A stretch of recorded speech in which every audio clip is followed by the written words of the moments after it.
Comme diraient les Québécois, pas le temps de niaiser. Il y a 10 ans jour pour jour, je sortais le premier épisode de 8ème art que je réuploaderai quelques temps plus tard sur ma chaîne personnelle. J'avais à l'époque 17 ans, aujourd'hui j'en ai 27 et il est temps de faire le bilan d'une décennie très en demi-teinte. Beaucoup d'accomplissements, mais aussi de désillusions, on va voir tout ça en détail sans plus tarder. Quand j'étais encore collégien puis lycéen, je voyais YouTube comme un énorme défouloir où je pouvais faire moult conneries. Mon ancienne chaîne d'époque Punk Teto était l'équivalent de ma chaîne Corbeil d'aujourd'hui, mais en plus bordélique. J'y faisais des vieux détournements d'anime foireux réalisés sur Movie Maker avec un vieux micro SingStar dégueulasse, puis un micro de marque Shure absolument pas adapté à ma configuration sonore. J'enregistrais les pistes sur Audacity, les superposais un peu à l'arrache, j'exportais ça en MP3, je coupais des épisodes d'anime téléchargés sur YouTube ou Dailymotion via Real Player car je savais pas utiliser un torrent, et j'essayais de synchroniser ça au mieux avec la piste audio quitte à dupliquer des plans grossièrement, ni vu ni connu je t'embrouille. C'était pourri, par moments totalement improvisé, mais ça avait le mérite de faire rire les mecs sur les forums RPG où je traînais ainsi que de vieux potes sur Skype. Ça m'avait fait un bien fou, surtout lors de mon année de seconde où je ressortais d'une année de bizutage scolaire et d'une rupture douloureuse. Arrivé en première, je fais la connaissance d'un pote avec qui on improvise un battle rap totalement calculé sur YouTube pour se marrer et faire marrer les gars du lycée. Je poste un rap complètement éclaté, fait sur une phase B de Puppet Mastaz, et si ma connerie fait se poiler une bonne partie des élèves, mon ami de l'époque, lui, en a pris plein sa gueule. Je regrette vraiment que le délire soit parti trop loin. Je crée ensuite la chaîne Taiki Sensei où je tente 2-3 séries, les je rappe ton manga et les épiques anime battle, et je poste le résultat sur le forum des Voxmakers. Ça prend pas des masses, et a raison, car le truc était médiocre vu que j'employais les mêmes méthodes et qu'il n'y avait aucune réelle évolution. Avec le recul, je me rends compte que c'était plus un délire entre potes qu'autre chose. Je vire tout le contenu hip-hop et je fais un long hiatus de 1 ou 2 ans où je me concentre sur autre chose. Septembre 2014, mon vieil ami du lycée Fafa, que j'embrasse au passage, vient me voir car la partie jeux vidéo de son collectif n'est composée que de let's play du fondateur. Pourquoi tu ferais pas un truc sur l'histoire du jeu vidéo? Vu que c'est un sujet qui te passionne, ça pourrait donner un truc intéressant. Ni une ni deux, je prends l'ordi Dell offert par la région, j'installe Audacity, j'écris un texte, j'enregistre, paf, le premier épisode du 8ème art est né. Au départ dédié à être en podcast audio, le fondateur du collectif voudra malgré tout le diffuser sur YouTube. Je fais un pauvre fond sur Paint et c'est marre. Au départ, l'aventure avec un collectif c'est génial, t'es entouré de plein de personnes qui encouragent chacune de tes avancées. Passer du format audio au format vidéo quitte à élargir la cadence de sortie, jarter cette dope de Movie Maker pour switcher sur Adobe Premiere, travailler les animations, participer à des vidéos avec les autres membres, gagner la confiance du staff et avoir plus de responsabilités au sein du collectif. En dehors des études, tu sais pourquoi tu te lèves le matin. Sauf que très vite, l'amateurisme du collectif devient sa principale faiblesse. Les principaux dirigeants ont d'énormes soucis pour communiquer, enchaînent les téléphones arabes, ça commence à s'engueuler 3 fois par semaine sur Skype, les membres ne s'entendent plus et se réinterprètent mutuellement, s'emportent pour des conneries. Résultat, les mêmes qui quelques années avant te félicitaient lorsque tu décrochais une interview avec le compositeur de la musique du jeu de ton enfance, vont te casser les couilles pour un article de blog alors que tu as perdu un parent proche quelques jours avant. Et lorsque les gens de ton entourage se mêlent à la tambouille et te font remarquer que tu frôles un burn-out pour un projet non professionnel qui passe bien après les études, tu comprends que partir d'un collectif c'est comme une rupture avec ta meuf. Tu vas t'empiffrer de agendas et être dans le mal pendant 1 ou 2 semaines, mais très vite tu vas te rendre compte que tu as plus gagné dans l'affaire que si tu y serais resté. J'ai été dans quelques collectifs geek et brownie de 2014 à 2018 et le même schéma se répétait avec des résultats différents. Dans le meilleur des cas, la séparation se fait en beaux termes, dans le pire des cas, tu veux plus entendre parler des gus et tu finis par renier certaines séries que tu as fait durant cette période. L'aventure des collectifs étant terminée, tu comprends très vite qu'on n'est jamais mieux servi que par soi-même, mais qu'il ne faut pas non plus jouer le loup solitaire. Au fur et à mesure, tu te rends compte que l'ancien rythme de publication de ton émission t'empêchait de faire des recherches poussées et que tu n'es pas à l'abri de dire des conneries. Surtout quand ta vidéo sur la PC Engine se fait défoncer avec pédagogie sur un forum de passionnés. Apprendre à diversifier ses sources, à fouiller sur des sites étrangers ou des reportages obscurs quitte à ressortir des papiers de doctorants ou des vieux articles de la presse spécialisée. C'est un taf que tu dois apprendre sans cesse et que tu ne maîtrises jamais totalement. Et puis très vite, tu te rends compte que parler de créateurs de licences rétro et de jeux indés, certes c'est cool, mais tu développes une folie des grandeurs. Tu vas aborder plus de sujets culturels, la musique, l'animation, la culture web. L'époque où tu étais un jeune vidéaste geek un peu monomaniaque est derrière toi et avec l'âge tu veux élargir tes horizons. Tu crées de nouvelles séries, de nouveaux formats et ça te suit encore aujourd'hui. Tu décides de le faire au rythme qu'il te plaît, adapter le carpe diem à ton activité. Ça prendra le temps qu'il te faudra tant que tu bosses à ton rythme et que le résultat final te convient. Le tout sans oublier le principe de réalité et toutes les priorités qui vont avec. Mais au fond de toi, tu sais que le vrai moment où ça s'arrêtera, c'est quand tu n'auras plus rien à dire.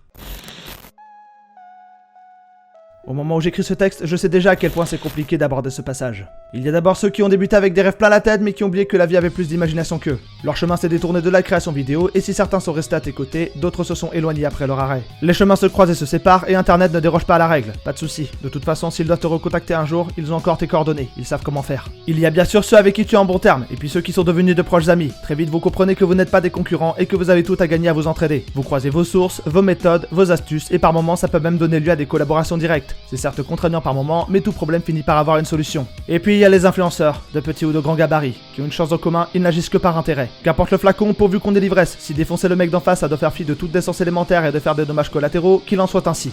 Voir des personnalités toxiques remises sur le devant de la scène, par des gens qui acceptent tous les appels à l'émotion, tous les racontards mythomanes déversés pendant des heures et des heures, qui ferment les yeux sur des accusations aussi graves que fallacieuses, qui rejettent les personnes voulant se défendre, le tout avec une rhétorique hautaine et dédaigneuse. Vous les randoms! Vous êtes insignifiants. PTDR t'es qui? Un être humain comme toi, connard. Et je t'avoue que ça me rend pas joyeuse de voir des trucs aussi graves revendiqués avec une absence de preuves aussi hallucinante. Mais bon, tranquille, c'est pas comme s'il y avait des images publiques jetées injustement pâture et des vies gâchées à côté. Ratio! Le nombre de likes. Le réel se fout de vos narratifs. Alors applique ce que tu prêches, putain, et gobe pas tout cru tout cuit la première version qui t'arrive sur le coin du rab. Surtout que depuis le début, on t'a jamais vu dans l'histoire, mais dès le moment où t'as trouvé l'occasion de trancher une tête numériquement, t'as sauté le 2 pieds joints. Et t'as acclamé toutes les conneries que d'autres bouffons ont déversées gratuitement, alors que pendant ce temps, des gens ont été contraints de quitter les réseaux sociaux et la sphère publique en général, pendant que leur humiliation continue 24 heures sur 24 sur le web. Ce serait indécent de me répondre qu'il n'y a pas d'omelette sans casser d'eau. Et ça, c'est ce que tu te retiens de dire au quotidien, car tout le monde autour de toi te rétorque à raison qu'il faut garder son self-control, ne rien répondre pour ne pas aggraver la situation et que tout finira par se payer, mais qu'il faut patienter un peu parce que la justice est lente.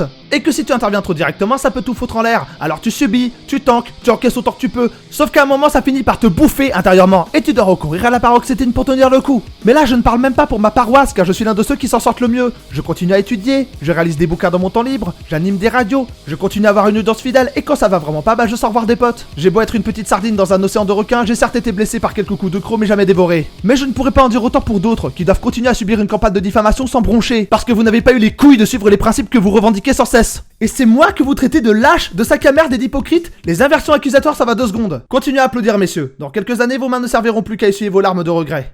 Bien sûr, j'ai bien conscience que gueuler ma rancœur et ma colère face à cette injustice ne fera pas avancer les choses. C'est juste une pulsion cathartique. Tout ce que je peux faire, c'est observer ce théâtre sordide. C'est continuer à ravaler le venin, à faire des vidéos pour ma pomme, à bosser avec des personnes de confiance, à animer des radios et à écrire des livres. En espérant que ce message sera entendu par quelques personnes parmi vous et qu'un jour, le karma finira par rattraper tout ce merdier. Et pour ceux qui pensent que cette diatribe s'adresse à MJ, non. Contrairement à ce que beaucoup peuvent penser, je ne lui en veux toujours pas. Le mec s'est retrouvé dans un torrent de merde pas possible auquel j'ai indirectement contribué, et même si je ne regrette pas un mot de mon droit de réponse et maintiens les propos que j'y ai tenus, je continue aussi à dire qu'il a totalement le droit de s'en défendre. Je trouve ça regrettable qu'il s'y prenne de cette manière, mais non, je ne lui en veux toujours pas. Mais bon, même durant cette période obscure, j'arrive à déceler une lumière tamisée. Parmi tous les vidéastes que j'ai rencontrés, il y a des personnes en or. Bien sûr mon vieux pote Lucas qui me suit depuis 2014. Pendant toutes ces années on a ri ensemble, on a galéré ensemble et par moments on a eu des gros moments d'engueulade qui ont failli mettre fin à notre amitié. Mais on s'est toujours pardonné mutuellement et on a su cicatriser nos plaies pour continuer ensemble, même s'il a mis son activité de vidéaste entre parenthèses. Tout comme ma vieille pote Sayuri, ça fait depuis le lycée qu'elle encaisse toutes mes conneries et je sais pas comment elle fait. Mais les faits sont là, plus qu'une amie, c'est une véritable sœur de cœur. Oru et John Voss, très souvent l'un ne va pas sans l'autre, mais dans les deux cas ils m'ont apporté un soutien sans borne. Même à des périodes où j'étais émotionnellement à fleur de peau et pour ça je ne les remercierai jamais assez. Et Lysion aussi, ces derniers temps on a eu du mal à communiquer correctement car on a tous les deux de forts caractères, mais on est arrivé à passer outre. Camille de la Taverne de Lug évidemment, ainsi que tous les intervenants que j'ai rencontrés durant les émissions où il m'a invité, même quand j'ai trempé dans la controverse jusqu'au cou. On remet ça quand tu veux l'ami. Et enfin Psyodélique, j'ai bien conscience qu'en le mentionnant beaucoup vont être indignés, mais j'en ai rien à foutre. Même si je ne suis pas forcément fan de son contenu et même si beaucoup de ses sorties de piste m'ont fait lever les yeux au ciel, il a toujours assumé le côté spontané et non préparé de son format, a toujours été humainement correct avec moi, ne m'a fait aucun coup de pute médiatiquement et a même accepté humblement de participer à une de mes émissions sans hésiter. Je ne sais pas si on peut dire qu'on est potes, mais en tout cas il a toute ma sympathie. Si je passe en région parisienne un de ces 4, avec plaisir on boira un canon ensemble. Et bien sûr vous tous qui avez suivi mes dingueries depuis le début et qui êtes encore présents aujourd'hui malgré les embûches et les périodes à vide. On a commencé en se marrant sur des vieilles parodies nulles et on finira sur mon stand d'auteur à se rappeler de tous les moments incroyables qu'on a vécu ensemble. Merci à tous et à la prochaine pour de nouvelles vidéos.